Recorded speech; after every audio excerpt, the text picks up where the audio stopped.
So the next movement pattern we're going to talk about is pushing. There are two different kinds of pushing within the push initial category. There's horizontal pushing.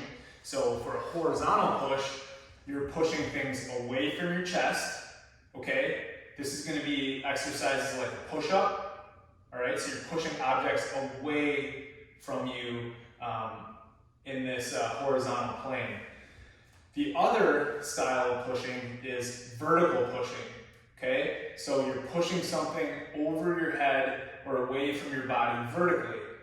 For the purpose of this course, we're gonna cover both, but for body weight training, horizontal pushing is a lot more accessible versus vertical pushing. We are going to dabble around with some vertical pushing variations and we'll get close to it. But I think that vertical pushing is probably best done with a dumbbell or a kettlebell or some kind of object in your hand, some kind of object of weight. So, as I mentioned, a good horizontal pushing exercise would be the classic push-up. Okay, so the push-up is going to start with hands just underneath the shoulders. I'm going to hop up onto the balls of my feet. This is considered the high plank position or the start position for the push-up. So my head is in line with my mid-back, my tailbone, and my heels. I've got a straight line going there. I'm going to lower my chest to the floor. My elbows flex. I get as low to the floor as possible. I press back up, extend the elbows. My torso position, my hips, my knees, all stay fixed in the same position while my chest and my arms do the load of the work. I'll be sharing a lot of exercise regressions for the push-up because, again, everybody's starting on different ends of the spectrum as far as how much strength you have, your familiarity, but that is the basic body weight push-up right there. That's a horizontal pushing exercise. So, as I mentioned before, the other category of pushing exercises within the push is vertical. So for this, I'm just going to get into we'll call this a half kneeling position, all right? So the knee is down, I've got my foot stabilizing the front here, I've got a kettlebell, looks like 26 pounds, okay? So this is a vertical press, a vertical overhead press. So because this is a body weight course, we aren't going to be doing a lot of this. I may ask you guys or pull you guys and find out what you have laying around or if you have access to a gym, or we might get creative and load up a backpack or something so that we can work something of that sort where we're pressing an object overhead for that vertical push pattern.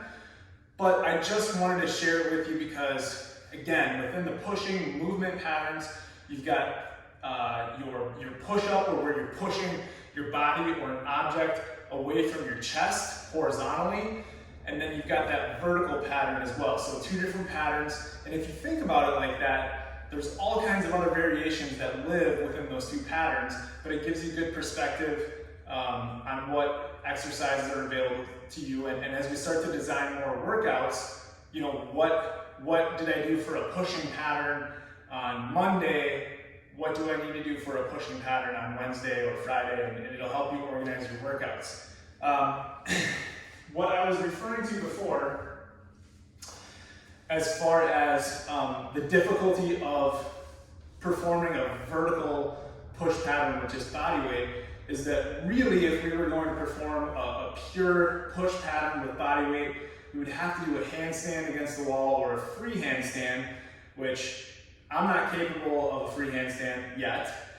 It's one of my goals, but not capable of it yet. But then we would have to lower ourselves down to the floor in that vertical position, in that handstand position, and perform push-ups. Most people are not going to be able to do that, okay? So what we can do is modify it a little bit, and now we're dealing with what I would consider to be like an angled press.